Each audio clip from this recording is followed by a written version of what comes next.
The policeman on the corner is a good symbol for law. Like the policeman, law directs us in doing the right things to live together in harmony. And law forbids us from doing the wrong things that tend to destroy that social harmony. But law is more than the policeman on the corner, more than the courthouse where our laws are enforced, more than the jail where lawbreakers are punished. Law is one of three forms of social control which regulate our daily lives. Custom, what we usually do. Moral code, what we should do. And law, what we must do. Now, just how do these social controls affect us? Well, in the teen canteen in our town, we'll find part of the answer to that question. You see, the canteen is always busy early in the evening, but on weeknights the crowd thins out gradually. So when the clock approaches closing time, things quiet down in a hurry. The club has its own laws about closing, and the members obey them. After closing time, you won't find anyone there, except for the three members whose turn it is to clean up. But did I say three? Just us, Betty? Aren't there always three on the cleanup committee? Yes. I wonder who's missing. If it's that Jack McGregor again. It is. I've heard he always ducks out early. It's bad enough with three to clean out, but only two. And he's supposed to be business manager of the canteen. You know, Betty, I'm going to bring this up at the business meeting tomorrow. I'll show that Jack McGregor. I meant to tell you and Betty, honest, Jane. My dad insisted that I be in the house by 11 o'clock. Can't you explain to him? He wouldn't want you to run out on your responsibility, would he? Take it easy. We're not getting anywhere this way. Staying to clean up is a problem with a lot of us. Even though I'm the chairman of the canteen, I've had to skip cleanup duty to keep from being out too late.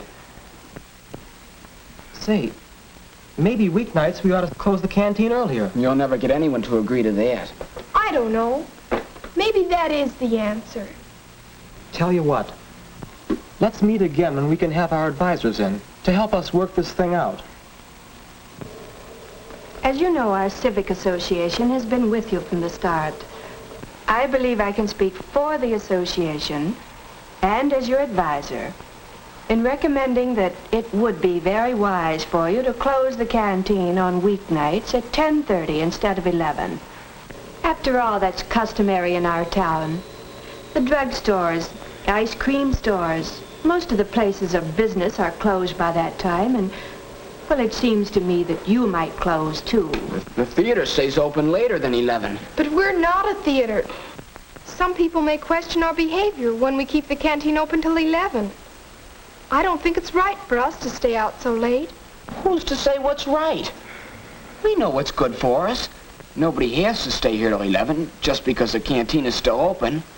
There's no law that says you have to stay or you have to go. You're a lawyer, Mr. Parks. There's no law, is there? No, Jack, I don't think there is. Now. But I have heard people talking about your late hours here.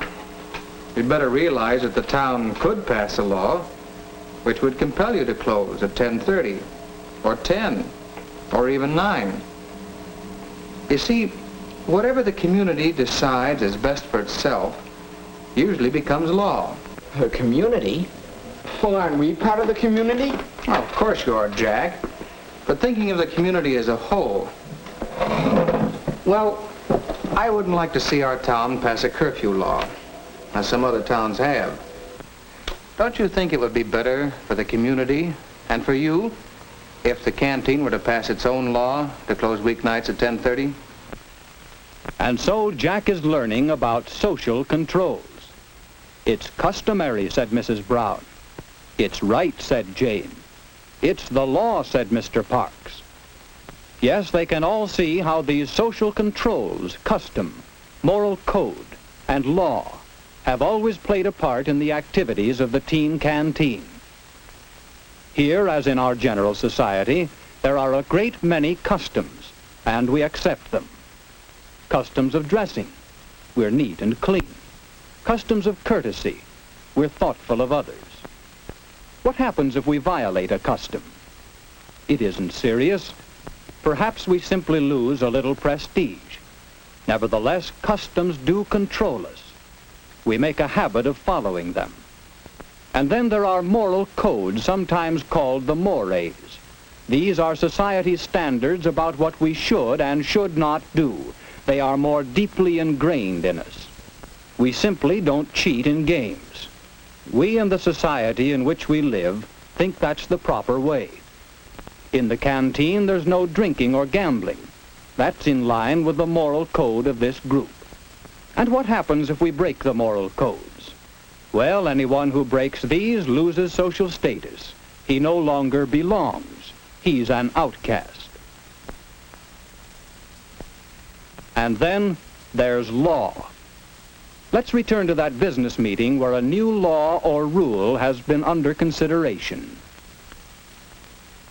It seems we have 4 good reasons for setting the closing time of the canteen at 10:30 on weeknights. For the convenience of the cleanup committee, we need an earlier closing hour. Then there's the custom in the town. And some feel that it's not right for us to stay out late. Finally, we want to be sure that we stay within the laws of the town so that we can continue to govern ourselves without outside interference. With all these reasons, I'm sure the majority of canteen members will vote for 10:30 closing. What do you say? I think it's the only thing to do. I'll agree. Well, we're only advisors. You make your own laws. But I think you'll find that your new law is a good law. Law is a whole body of rules for our conduct made by representatives of the people and enforced by established means. We all know that there are many don'ts in the laws we make.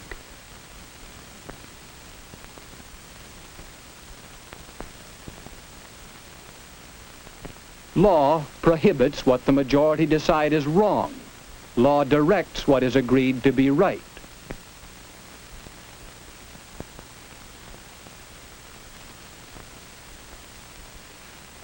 Laws require you to go to school so that you and society will benefit, and laws provide the schools for you to attend. Thus, every day you come in contact with social controls, with custom, with moral code, and with law. Suppose this were you. What social controls affect you? Well, in your family, and your school, and your church. In your whole community, there are customs and moral codes which guide your actions. Many of these customs and mores are enacted into formal laws. The town or city in which you live has laws which control you. There are state laws passed and enforced by state governments. And the federal government in your name makes laws which affect you. And we are hopefully working toward a still higher level of law, the law of nations united for world peace.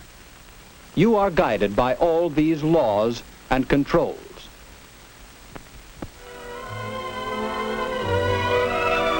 The new law for closing at 10:30 was agreed upon by a majority of the members of the teen canteen. A good law because it agrees with the customs, the moral codes, and the laws of this group and of this community. In a democracy, such laws and social controls belong to the people who live under them. These laws are yours, to make wisely, to change intelligently, to understand and live by.